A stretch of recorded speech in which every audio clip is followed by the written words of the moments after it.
Alright, in this video, I'm going to talk a little bit about accepting our faults, taking responsibility for our actions, and how our beliefs and, and our capabilities can determine whether we're successful. So the first one was accepting our faults. So if we can't accept that we're not perfect and that we're human beings and we make mistakes, then we can never work on ourselves. So if we always think that we're right and that we're never wrong, then how are we going to grow from that situation and learn from it?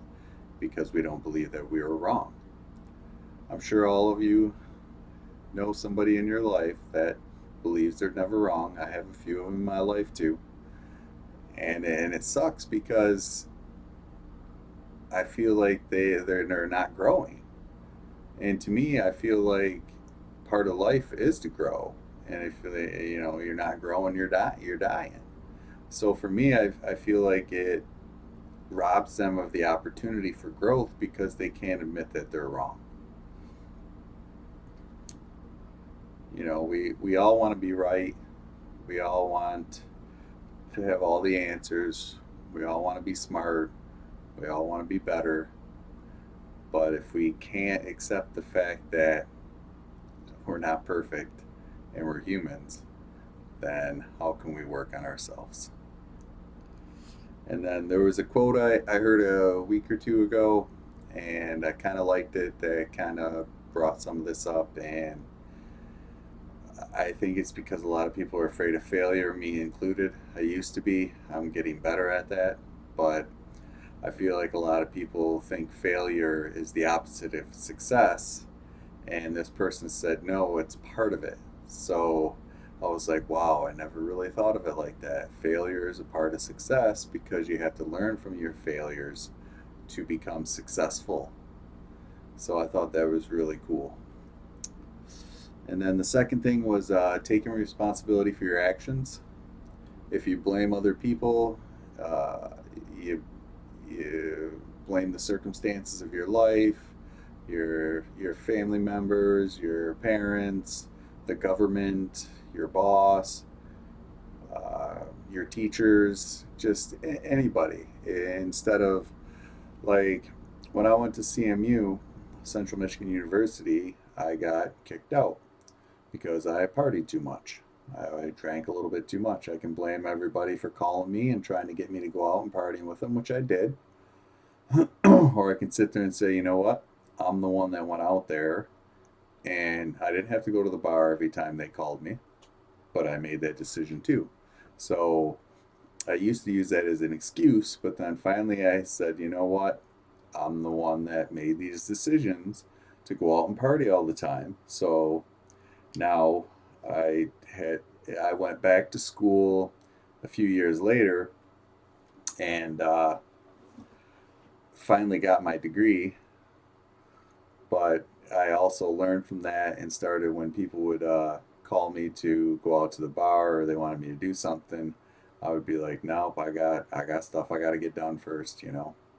Where when I was at Central, we'd go out Tuesdays, Thursdays, Friday, and Saturday, and no matter what, and that got me kicked out. So finally, I said, you know what, I got to.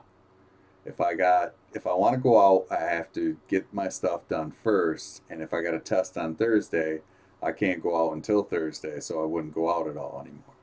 So I had to learn through my failures. I learned how to be successful. So, and then the last example I was thinking of is like a belief system. And let's see, I wrote it down here.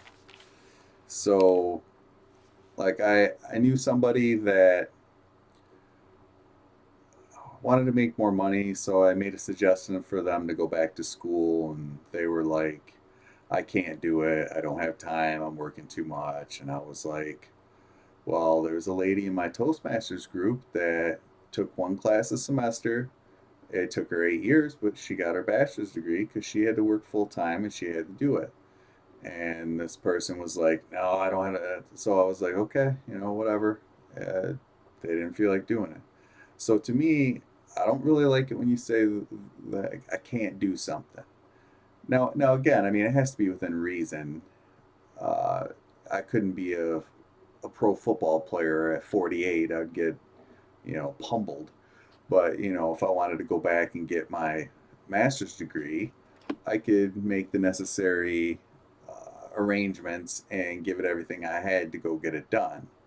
But this person was like, I can't do it. I'd rather you say I don't want to do it, because then that's your choice. Where you say you can, it feels like you don't have a choice in the matter. So I feel like those two thought processes lead you in a different way. Because like if you don't think you can do something, you won't even uh, try to take the actions or do the research or go look for somebody that's done it and see what they did to get it done or try to figure out a way to get it done. But if you believe, okay, well, I think I can do this, then you will do the things that you need to do. Like finally, when I went back to school the last time and took responsibility for my actions, said, all right, what did I do wrong last time? I partied too much. And then I was like, you know what? When I was early in my career, before I went to Central, when I went to community college, I did really good because of that's how I thought about it. If I had a test coming up, I studied 3 days. I started 3 days before, and kind of gradually went into it instead of trying to cram the 2 days or the night before, or not at all. So I had to learn from that mistake of I had to prepare myself better if I want to get a good grade, and then I was successful. So so again, the basis of the thing is take responsibility for your actions, accept that you're not perfect, and believe that you can do it because why not? Why not? Why not? I mean, at least give it a shot. And then if it doesn't work out, try something different. Like Tony Robbins always says, if that doesn't work, try something else. If that doesn't work, try something else. Keep trying and keep giving it all that you got until you get it done. It took me years to get my bachelor's degree, and I took a few years off here and there in between, but I always got back up every time I got knocked down. I went through a lot of stuff, but I never gave up. I kept working, and as I learned and growed and got to a point where I said, you know what, I'm going to take responsibility for my actions and get this stuff done. I believed I could do it, and I accepted that some of the stuff I did in the past wasn't good for my success.